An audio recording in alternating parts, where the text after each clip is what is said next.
To alhamdulillah jama'a, a daidai lokacin da jamhuriyar musulunci ta raba bakin ruwan Hormuz, hakan ya jawo asarar tattalin arziki da kuma tashin farashin abubuwa matan tsadan mai wanda duniya take fuskanta a yanzu, wanda dalilin rufe wannan tashar da duniya ta jijjiga, wanda jamhuriyar musulunci kuma hankalinta a kwance, ko da bata yi amfani da bakin ruwanta ba ko kuma ce ta fitar da manta ta kai shi wasu kasashe ba, za ta rufe. Idan ta ce za ta rufe shi har ita kanta jamhuriyar musulunci ba za ta jijjiga ba. Wai kun san da cewa jamhuriyar musulunci a yanzu dukkan makotan kasashen da suke makota da ita, ba ma makota da ita ba, wanda ma suka tsallake makota da ita, ta yi gadar jirgin kasa, ta yi kwaltar jirgin kasa, wanda wannan kwaltar jirgin jirgin kasan ba abin da yake lodi safa da rana da dare illa iyaka manta ne da take siyar da shi ga makotanta. Idan na ce makotanta ba wai makotanta na kusa ba, har makotanta na nisa. Jamhuriyar musulunci tana tura mai daga kasarta ta hanyar jirgin kasa daga kasarta ya tafi China. Jamhuriyar musulunci tana tura mai daga kasarta ya shiga Pakistan. Jamhuriyar musulunci tana tura mai daga kasarta ta hanyar jirgin kasa ya shiga India. Jamhuriyar musulunci tana tura mai babu dare babu rana, aikinsa ne ta hanyar jirgin kasa ya shiga ya shiga Afghanistan. Jamhuriyar musulunci tana sana'ar manta ta hanyar jirgin kasa babu dare ba rana ya shiga Azerbaijan, ya shiga Pakistan, ya shiga Rasha. Duk wasu kasashe da kuka san cewa jamhuriyar musulunci yanzu ta riga ta haɓaka, ta buɗa, za ta iya kasuwancinta ba tare da ta zuba mai ba tare da ta kula teku ba. Duk wani abin da za a ce na teku ne ta riga ta yi banza da shi, kuma tana gudanar da harkokinta hankalinta kwance, kominta yana tafiya. Wato jamhuriyar musulunci fa ta riga ta saiti duniya, kuma ta riga ta saiti duniya, ta gano kan duniya ga baki daya. Shi yasa duk ta inda aka bullo mata sai ta buɗe nan, ana rufe nan ita kuma sai ta buɗe nan. Jamhuriyar musulunci a yanzu daga ƙasarta za ta iya tura mai dukkan ƙasashen da ta ga dama ta hanyar jirgin ƙasa, ko kuma za ta iya siyar da mai ga ƙasa, ita kuma ƙasa ta je ta loda ta kai wani guru. A yanzu haka hankalin ta kwance, a daidai lokacin da sauran ƙasashen Larabawa kuma ba su isa su yi ɗauki mansu ko kuma su fitar da shi ba, dole sai ta baki ruwan Hormuz kuma ta ja ta rufe kib, ba wanda ya isa shiga. Jamhuriyar musulunci ba ta hanyar jirgin ƙasa kaɗai ba, jamhuriyar musulunci tana amfani da tankoki na mai wajen mika mai dukkan ƙasashen da ta ga dama, musamman makotanta. Jamhuriyar musulunci bata tsaya nan ba, mun kawo muku bidiyon yanda talakawa ma suke shiga su yi wasosan mai da jarkoki a fita a cikin ƙasarta. Wato dai a yanzu jamhuriyar musulunci kawai ta rufe bakin ruwan Hormuz, kuma ta koma gefe, tana kallon duniya, tana kallon ya duniya za ta yi.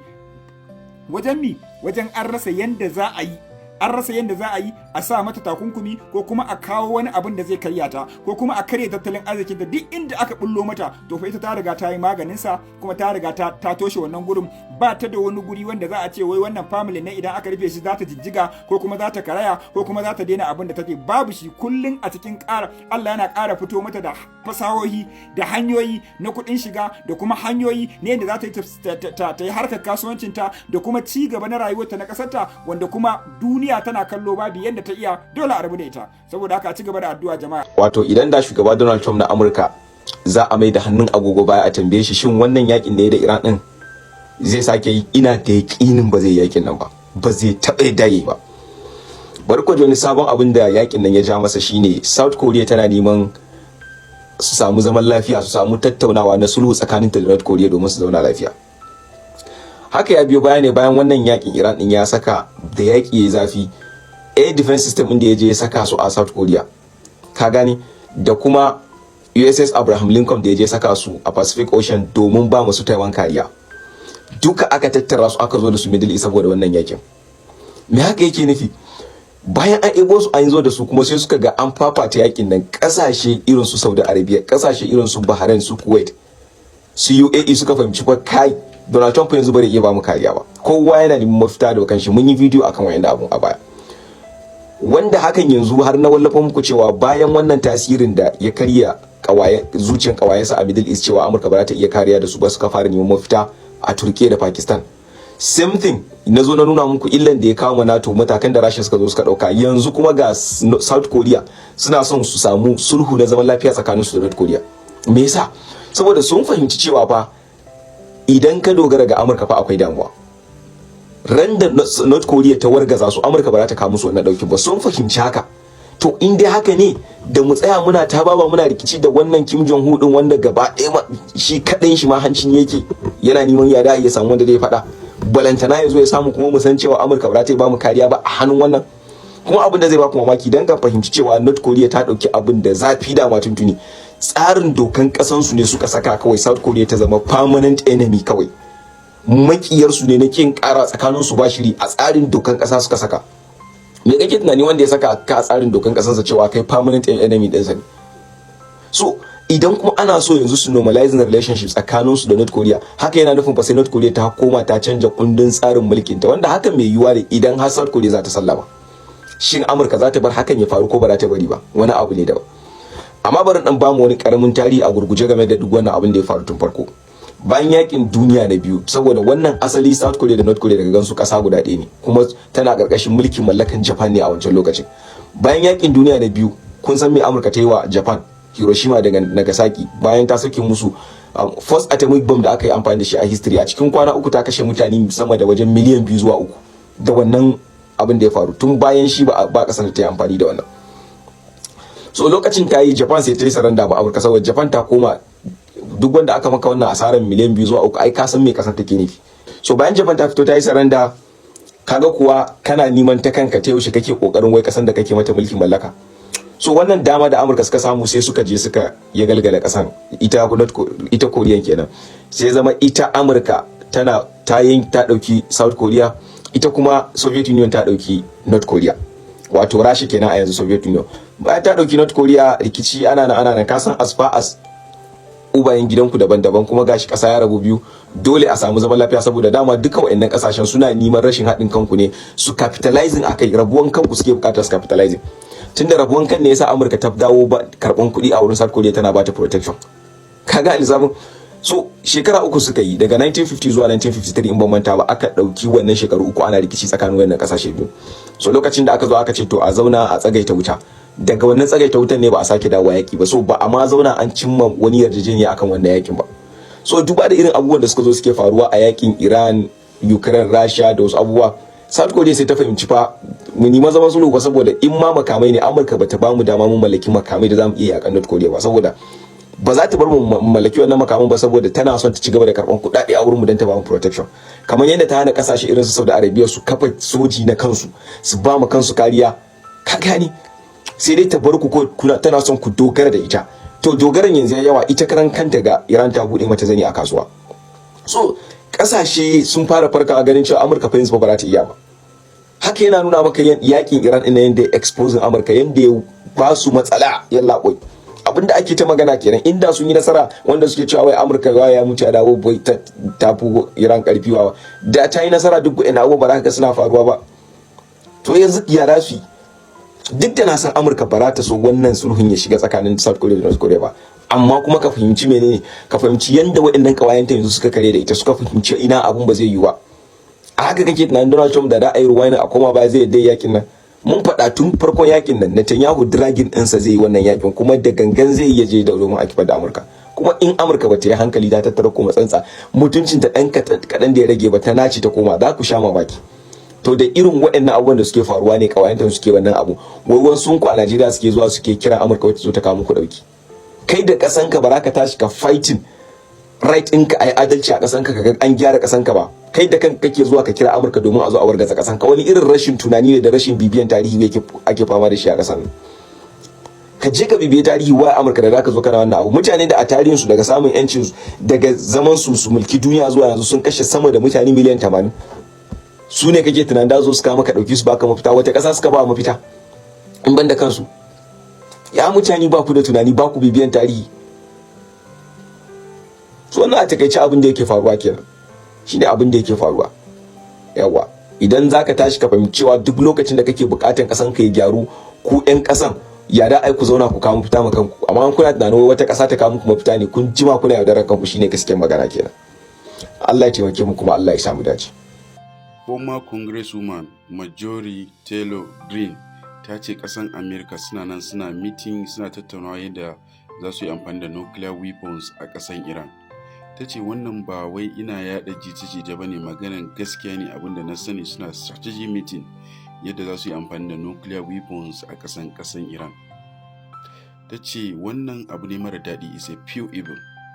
Amma abinda na sani shine manya-manyan officials na ƙasar masu rawa da tsaki a ƙasar Amerika suna so su yi amfani da option ɗin amfani da nuclear bombs a ƙasar Iran.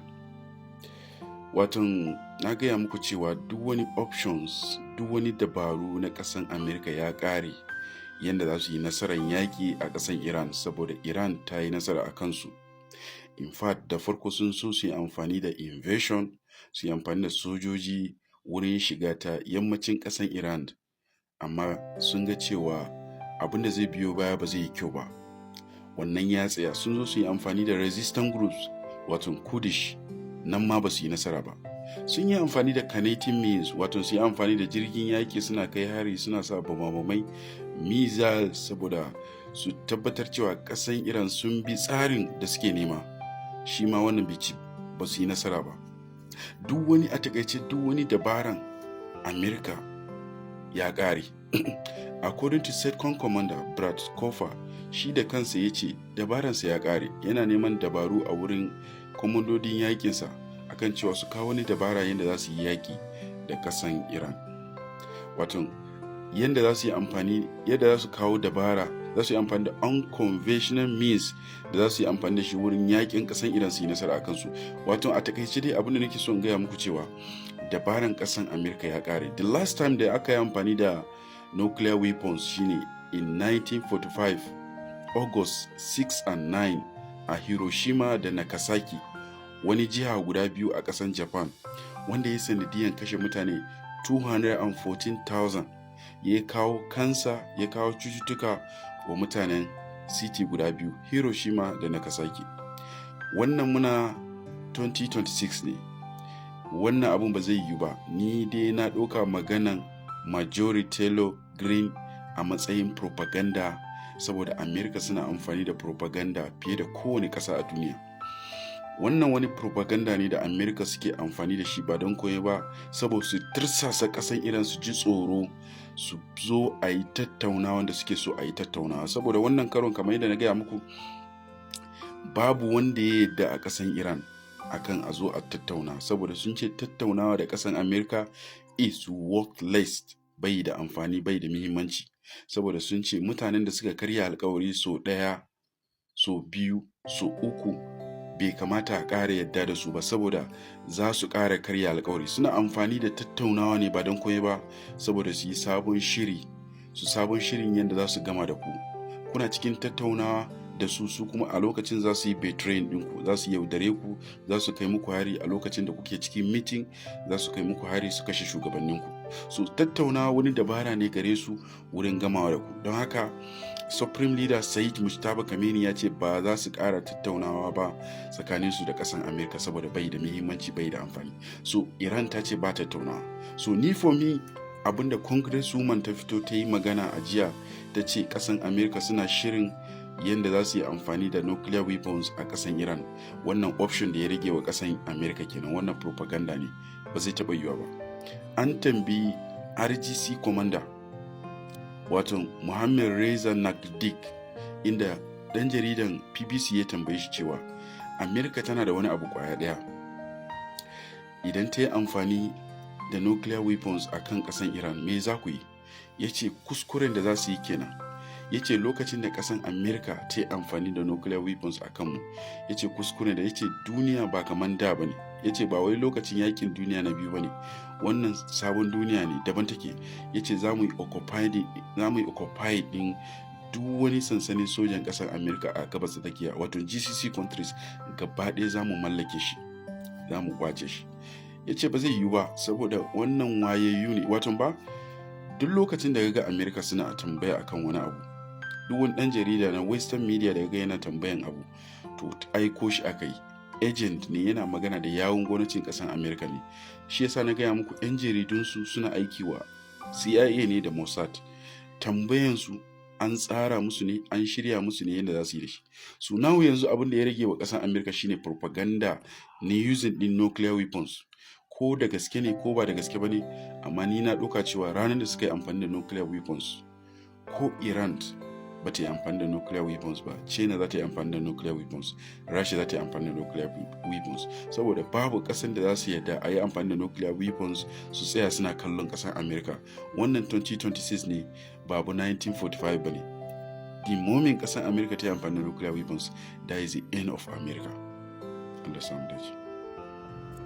Jaridar Jerusalem Post ta buga wani labari wanda ya tabbatar da irin matsala da ake ciki a ɓangaren siyasa da soja na Isra'ila.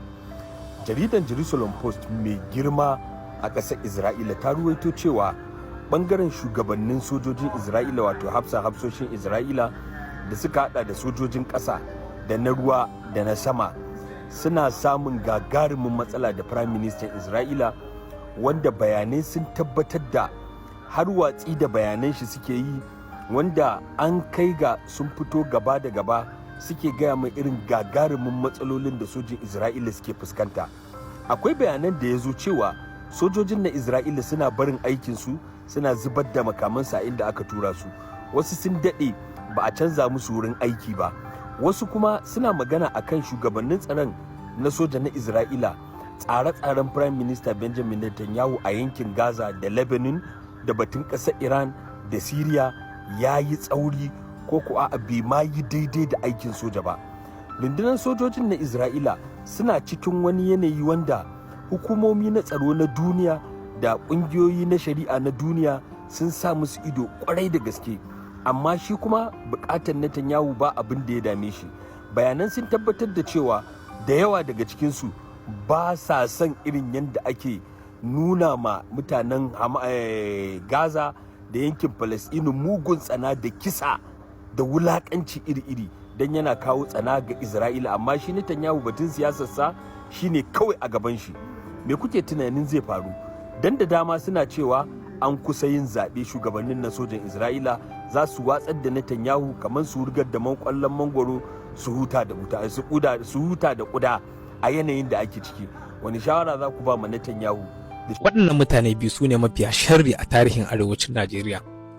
Wato tun da aka ƙirƙiri arewacin Najeriya shekara aro-aro, tun zamanin kaka da kakanninmu, ba a taɓa yin mutanen da Allah Ubangiji ya cire musu fahimtar gaskiya da sanin ina gaskiya take irin waɗannan mutane guda biyu ba.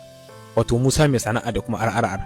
Na kasa gane wani irin tunani, wani irin fahimta, wani irin nazariya suke da shi duka. Dukansu biyu suna ikirarin cewa wai sun yi makarantar allo, sun yi makarantar gargare, to amma na kasa gane me yasa malamanmu na gargare da malaman makarantar allo suke koya tarbiyya da kishin yanki a mutane da kuma fahimtar asalin cewa addininka ya fi komai ci gaba fiye da komai, amma kuma su Allah Ubangiji bai ganar da su ba.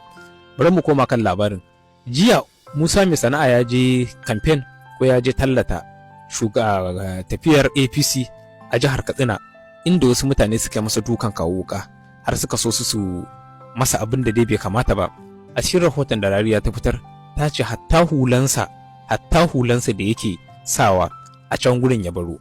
Sannan wani daga cikin mazauna Katsina, shaidar gani da ido, ya shaida wa Salmanul Faris cewa a gaban idansa al'amarin ya faru. Daidai lokacin ya je welcome to na Katsina, sai ya samu wani guri ya tsaya ya faka da motar shi da niyyar wai bari ya hau ya fara tallata Tinubu.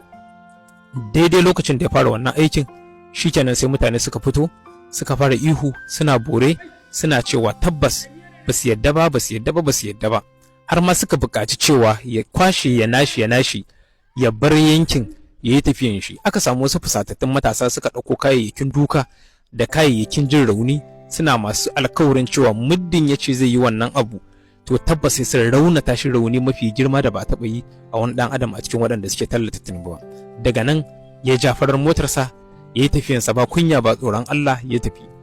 To abin da za mu duba a nan wajen shine, idan mutum yana da cikakken hankali, wallahi in zaka je tallata irin mutane waɗannan a ko'ina a duniya, to akwai jihohin da a Najeriya bai kamata kwakwalwar kamata baka tunanin ka je wa'annan jihohin ba. Misali yanzu jihar Borno, misali na biyu jihar Katsina, misali na uku jihar Sokoto, misali na biyar jihar Zamfara. Idan mutum yana da cikakken hankali, yanzu kai zaka kalli idan baka tsine dan Allah dan Annabi ka ce kai zaka gaya masa abin da zai je shi ya zaba? Bana tunanin haka, saboda yanzu shi a matsayin da yake a yanayin yadda yake, a yadda rayuwa ta nuna masa, ya fi kowa sanin amfanin zaben wanda zai zaba da rashin amfanin zabar wanda zai zaba. Me dalili? Yanzu a Najeriya an wuce lokacin da wai zaka zo ka ci a mutum wai ku zabuwa ne, su kuma su biye maganar ka su je su zabi wannan mutum. Me dalili? Saboda kowa yanzu kai abin da yake faruwa a Najeriya, da Allah ƴan uwa masu kallon mu ku tambaye kanku, kai abin da yake faruwa a Najeriya kana buƙatar sai wani ya gaya maka? Kowa yanzu ya san irin situation din da aka tsinci kai a ciki. Kai kanka zaka iya tantance cewa wane ya kamata na zaba ba wane ba. To menene amfani wai sai mutum ya zo yana shewa wadda kana gani ka san zuwa aka cika musu aljihunansu da kuɗi, suka manta da al'ummarsu, suka manta da makomar iyayensu da kuma goben ƴaƴansu da kuma abin da zai faru ga yankinsu. Kawai suka zo suna faɗan san rai da san zuciya, abin da bai cancanta ba, su ta muku alkawuran da su kansu sun cewa wannan alkawuran zai yi wuya a cika su. Wallahi wannan mutumi da shi da RRR ba a taɓa yin mutane masu sharri da ke ruguza arewacin Najeriya kuma duniya tana kallo ta yi shiru irin waɗannan mutane guda biyu ba. Mun tsaya mu duba da wani abu guda ɗaya da yake faruwa. A kwanakin baya ina ga a shekarar 2024 lokacin da aka ce za a yi zanga-zanga, shi wancan RRR din na jihar Katsina shi ya fito da wata magana yana cewa wai Tinubu shekara ɗaya kacal akan mulki ake neman a yi masa zanga-zanga, yaya ba har da ya kusan shekara 4 ko shekara 8 ba a taɓa yi masa zanga-zanga ba. Mu abin da muke duba shine abin da ka aikata ya zo gaban idonmu shi za mu tsaya mu duba, sannan ko me zai faru mu yankinmu da kuma al'ummarmu shine farkon abin da za mu fara dubawa. Idan mutum yana da hankali wallahi baya buƙatar sai an gaya masa ga irin yankin da arewacin Najeriya yake ciki, baya buƙata. Mu yanzu a zaɓe kowa na da yancinsa kamar yadda ƙasa ta tanada akan cewa ka zaɓi wadda ranka yake so. To dan me yasa zaka zo kai influencing ɗinmu ka canja mana ra'ayi da ƙaryayyaki da kuma maganganu wadda baka da tabbas akai, kai karin kanka a tambaye ka dan me kace wannan abun, iyaka hujjar ka ɗaya ne an biya ka. Inda za a karɓa wannan kuɗin da aka baka a ajiye a gefe, to da kai ma za ka rasa hujjar da za ka je ka faɗi wannan maganar da kake faɗa. Don haka gaskiya al'ummar mu lokaci yayi da babu wani ɗan Kannywood da zai sake zuwa wai ya ce da magana zai rinjaye mutanen mu ko ya gaya mana wani abin da zai influencing ɗin mu zo mu zaɓi wani. Kai kanka ka duba wanda ya cancanta ka je ka zaɓe shi.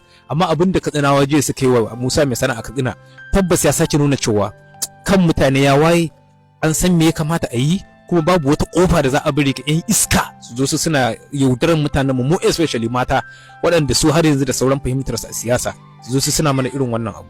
Ni Salmanul Faris nake kawo muku wannan sharhi, ko kasance da mu a koda. Ta riga ta faru ta ƙare. Yanzu haka fa Amurka gaba ɗaya yarjejeniyar da suka aika ma Iran a wancan lokacin mai kunshe da muradai 17. Yanzu Amurka sun dawo guda ɗaya tal suke son dakarun juyin juya hali su amince turun ya rattaba hannu, yaƙi ya ƙare gabaki ɗaya. Amma kusan dakarun juyin juya hali sun ki amincewa, su amince kawai mashigin ruwa ta Hormuz tana under free har abada ba tare da ta kasance a ƙarƙashin ikon dakarun juyin juya hali ba. Ku tuna Amerika sun bar batun uranium ɗin Iran, sun bar batun nukiliyan Iran, sun bar batun matatan man fetur ɗin Iran, sun bar batun mulki da ke ƙarƙashin dakarun juyin juya hali. Da kun san ce sai an kifar da gwamnatin, sai Iran sun dawo ƙarƙashin mulkin demokradiyya irin yadda suka gagaba mana kamar yadda mu a yanzu ake yi a Najeriya. Sun sa a cikin wannan yarjejeniyar, to yanzu duk sun bar wa'innan batun. Yanzu Amurka bukatan su ɗaya ce ga Iran kawai su amince mashigin ruwa ta Hormuz za ta kasance a buɗe ne har abada ba tare da karɓan haraji a Iran ba. Su amince da wannan kawai Trump zai sa hannu, yaƙi ya ƙare kawai har abada. Ƙarshen faɗuwa ba nauyi, Amerika sun faɗi ba nauyi a wannan yaƙi. In advance kawai Amerika sun yi surrender. In ka kalli wannan bukatar ta Amerika yanzu guda ɗaya tal da suke so Iran su amince da ita, yaƙi ya ƙare, to Amerika kawai sun yi surrender ne kawai. Sun yi surrender ne kawai, wannan shine magana ta gaskiya.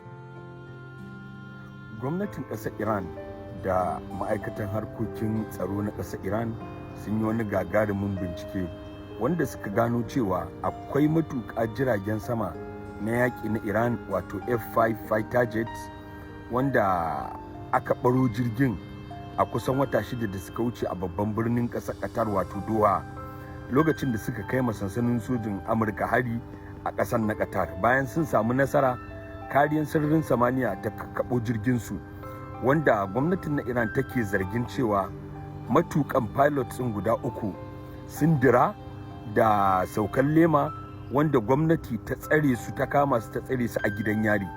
Bayan fitowar wannan bayanin, ita kuma gwamnatin ƙasar ta Qatar ta fito ta musanta cewa ba ta riƙe da matuƙa jiragen sama na Iran. Ta ce bayan bincike jami'an kwana-kwana sun gano gawun guda ɗaya wanda sauran guda biyun ba su san inda suke ba. Mai magana da yawun ma'aikatan harkokin wajen ƙasar Qatar Dr. Majid Al-Ansari ya ce sun yi iyakan ƙoƙarinsu wurin gano gawa guda ɗaya, ba su ga sauran ba, kuma wa'innan da ake cewa suna tsare a gidan yarin Qatar ƙarya ne, ba gaskiya ba ne. Amma gwamnatin ta ƙasar Qatar ta ce ta yi iyakan ƙoƙarinta wurin sanar da ƙasar Iran don a yi shirye-shiryen karɓan gawan mutum ɗayan nan wanda abin bai yiwu ba. Wanda daga baya mai magana da yawun ma'aikatan harkokin wajen Iran wato Ismail Bagai ya fito ya ƙaryata maganan ƙasar Qatar, ya ce ba ku tuntuɓe mu ba ku ce mana komai ba, mu ne ma muka yi bincike muka gane, shine yanzu muka tado da maganan, saboda haka ku ba mu mutanenmu tun muna da juna tun ana cikin natsuwa da kwanciyar hankali. Qatar abokiyanmu ce, maƙociyanmu ce, wanda muke harkokin arziki da ita. Bai ma kamata ma a ce akwai mutane dala 30,000 kimanin miliyan 41 kudin Najeriya su ne kudin da kasar Iran ta saka ga duk wanda ya kashe mata sojan Amurka ko kuma ya kama mata sojan Amurka. Wato kasar Iran ta saka kasar Amurka dole sai ta bar gabas ta tsakiya. Koran dole ne suke so ko ba sa so. Ta riga ta yanzu duk wani Abraham Lincoln zaka ji sun gudu sun koma tekun India, sun bai Gulf of Oman din nan duka sun gudu sun koma wannan tekun India. Wato kasar Iran ta riga ta lissafa wa kasar Amurka barin Middle East baki ɗaya ne, inda yanzu haka tsarin da kasar Iran ta fitar ta ce duk wani sojan Amurka da ɗan ƙasa suka kama ko wani ma'ana sojojin Amurka ma yanzu baka isa ka yi yawo a Middle East kana yawo a yanda kake so kamar yanda suka mamaye ta a lokacin baya. Zaka gansu a ta ko'ina, zaka gansu suna yawo yanda suke so, zaka gansu suna yanda suke so da mutane, su wulakanta wanda suke so, su ɓata wacce suke so su, yanda da wannan ƙasar Iran ta riga ta sa wannan abun ba ma wai ga Middle East ba ma wai ga yankin ta ƙasar Iran ba ma ga yankin ta ƙasar Iran ba, gaba ɗaya a Middle East take so sai ta kori sojojin Amurka. Yanzu doka ta fara, sun ce duk wani sojan ƙasar Amurka aka kama, in dai har ka kama shi dala 30,000 su ne kimanin miliyan 41 kenan kudin Najeriya. Wai abin nan bara a sa da mu mu je? Kai jama'a, Iran duniya ce alaji, wallahi Iran duniya ce. Za mu tsaya mu jira mu ga shin ya za ta kaya. Dole dai Iran ta ce sai ta kori sojojin Amurka gabaki daya a gabas ta tsakiya, sai ta kori Amurka gabaki daya a gabas ta tsakiya. Yanzu duk wani abu da kuka sani na Amurka, abin da ya shafi wai jirage manyan gaba ɗaya sun gudu, babu wani babban jirgi wanda ya shafi wanda za su tsaya a teku ko a wani, gaba ɗaya Iran ta kore su. Wayanda ake bambamewa an bambame, masu guduwa kuma sun gudu. Ubangiji Allah ya samu dace. Iran gagara, Iran kin gagara, Iran kin daka, an da ke ki gage tsaye kin daka an faɗi. Wallahi Iran duniya ce. Allah ya samu dace. Akwai buƙatar ka san wannan kafin ka shiga cikin rikicin siyasa addini da ake ƙoƙarin haddasawa tsakanin musulmi da kiristocin Najeriya. Ma'ana muslim ko kiristan. Ya kamata ka san wannan kafin ka shiga cikin wannan rikici na siyasa, za ka fahimci inda aka dosa. A cikin ministoci guda 48 da muke da su a wannan ƙasa, guda 28 daga cikinsu kiristoci ne, guda 20 ne kacal musulmi. A cikin gwamnoni da muke da su guda 36 a wannan ƙasa, har da ministan birnin tarayya Abuja, guda 20 daga cikin waɗannan gwamnoni kiristoci ne, guda 16 ne kacal musulmi. Haka zalika a cikin manya-manyan mukamai da muke da su a faɗin wannan ƙasa, sama da guda 29 duka kiristoci ne suke rike da su, kuma su ne masu matuƙar mahimmanci. Barin jeranto muku su ɗaya bayan ɗaya. Ciyaman na ƙasa na jam'iyyar APC Kirista ne, shugaban majalisar dattawa Kirista ne, sakataren gwamnatin tarayya SGF Kirista ne, ministan harkokin waje Kirista ne, ministan tsaro Kirista ne, ministan cikin gida Kirista ne, ministan kuɗi Kirista ne, ministan babban birnin tarayya FCT Abuja Kirista ne, ministan ayyuka Kirista ne, ministan jiragen sama Kirista ne, ministan ma'adanai Kirista ne, ministan sadarwa Kirista ne, ministan wutar lantarki Kirista ne, ministan masana'antu, kasuwanci da zuba jari Kirista ne, ƙaramin ministan albarkatun man fetur Kirista ne, ƙaramin ministan albarkatun man fetur da iskar gas Kirista ne, shugaban hukumar tara haraji ta ƙasa Kirista ne, gwamnan babban bankin Najeriya CBN Kirista ne, babban hafsan tsaron ƙasa CDS Kirista ne, babban hafsan sojojin sama Kirista ne, shugaban hukumar shige da fice wato immigration kenan Kirista ne, Darakta General na hukumar tsaro ta cikin gida wato DSS Kirista ne, shugaban hukumar yaƙi da rashawa EFCC Kirista ne, babban mai ba da shawara ga shugaban ƙasa kan tsaron cikin gida Kirista ne, shugaban hukumar gidajen yari na ƙasa Kirista ne, shugaban ma'aikatan tarayya Kirista ne. Jama'a duka waɗannan mukamai da na lissafo waɗanda manya-manyan jagororin da ke rike da su a wannan ƙasa a ƙarƙashin gwamnatin Muslim ticket duka Kiristoci ne. Gwamnoni 36 hadda ministan babban birnin tarayya Abuja. Idan ka cire gwamnoni in ka haɗa su gaba ɗaya suka kama 36, guda 20 daga ciki Kiristoci ne, guda 16 ne musulmai. Yanzu ga jerin mukaman da muka zayyano muku, muka ce muku gabaki ɗaya waɗanda suke rike da su Kiristoci ne, kuma a gwamnatin Muslim da ake ikirarin wannan gwamnatin ta musulmi ce, da ake kira ga dukkan wani musulmi wai ya tashi hoɓɓasa ya zaɓe ta kamar in ya zaɓe ta ya yi ma addininsa wani jihadi ko wani gagarumin aiki. To a nan bayanin da nake so na yi na fahimci cewa akwai buƙatar dole sai na yi wannan bayanin ne domin na ɗan yi maganganu a lokaci daban-daban akan abin da ya shafi mas'ala ta Muslim. Wasu ba su fahimci abin da nake nufi ba, wasu sun fahimci inda na dosa. Wato ba fa ba ma kishin addinin musulunci ba ne, mu musulmai ne na haƙiƙa, muna kishin addinin musulunci da musulmai, kuma muna fata musulunci ya nasara a faɗin duniya ba ma Najeriya ba. Amma akwai matsalolin da dole a zo a yi maka bayani, kada a yi wasa da hankalinka ko kuma a yi amfani da naka addinin domin biyan bukata ta kai da kai. Batun a zo a yi amfani da Muslim a tunzura ka a ce wannan zaɓe da za a yi kawai ka zaɓi wanda yake shine ɗan addininka domin shine mafita, wannan wani abu ne na gasa ko wani tashina tsakaninka da mabiya addinin Kiristoci, wannan lamari ba gaskiya ba ne. Asalin jagororin siyasar nan wannan matsala ba su ɗauko ta don ɗaukaka addinin musulunci da musulmai ba, sun ɗauko ta ne don biyan buƙatarsa ta kai da kai.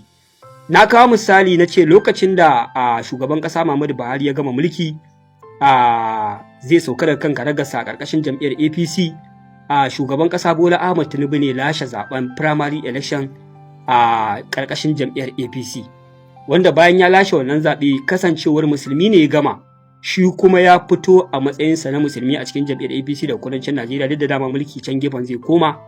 To yanzu tun da shi ne ya ci takarar shugaban ƙasa a ƙarƙashin jam'iyyar APC, kuma shi musulmi ne, shin shugaban ƙasa Bola Ahmed Tinubu zai ɗauki wanda mabiyin addinin Kirista ne daga arewacin Najeriya ya masa mataimaki domin su yi takara kuma ya ci zaɓe?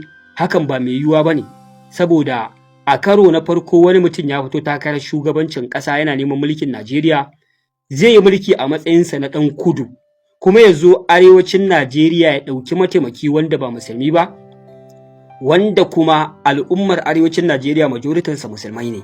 Saboda haka idan ka kuskura kana kudancin Najeriya don kasancewa ka bai rabe musulmi, kuma ka zo arewa ka ɗauki ɗan takara wanda ba musulmi ba, ka ce kana neman ƙura al'ummar arewa, ba za ka ci zaɓe ba, za ka faɗi warwas a ƙasa.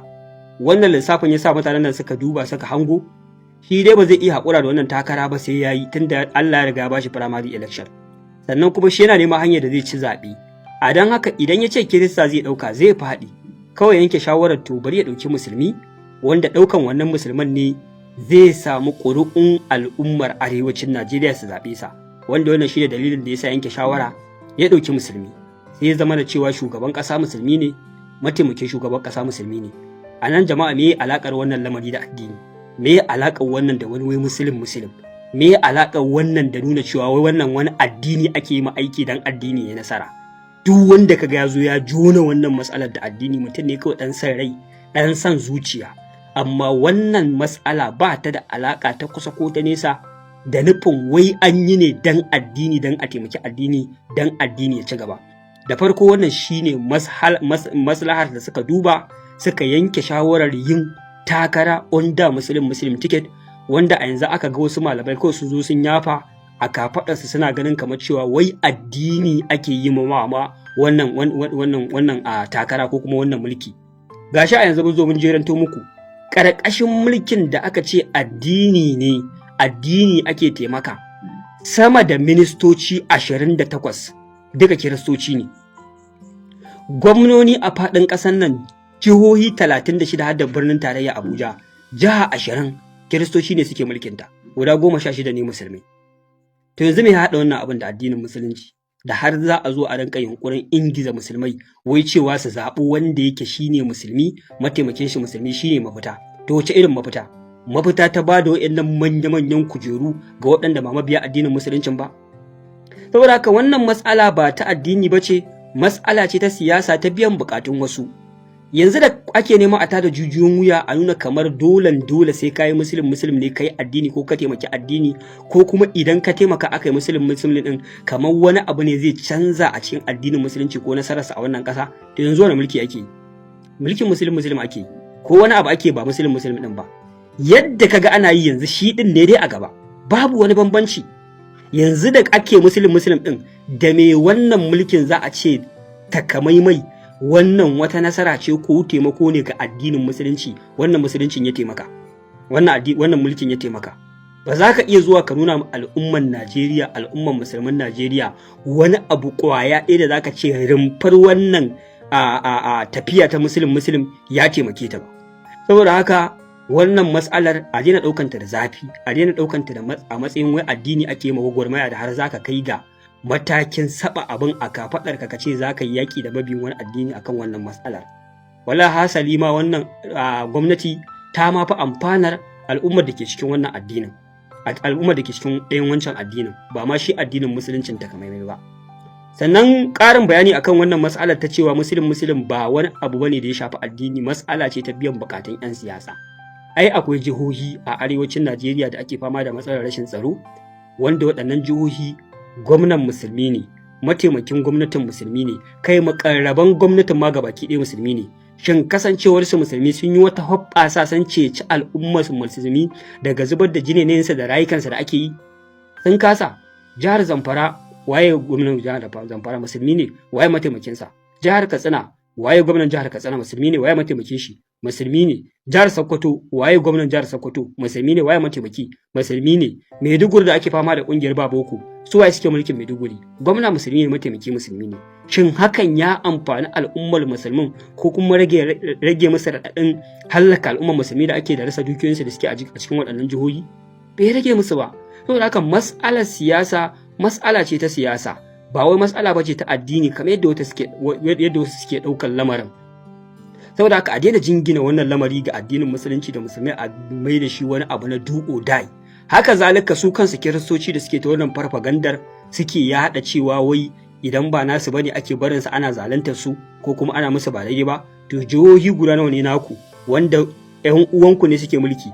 Shin hakan ya hana ku daga cikin raɗaɗin fatara da talauci da al'umma suka tsanci kansu a wannan ƙasa?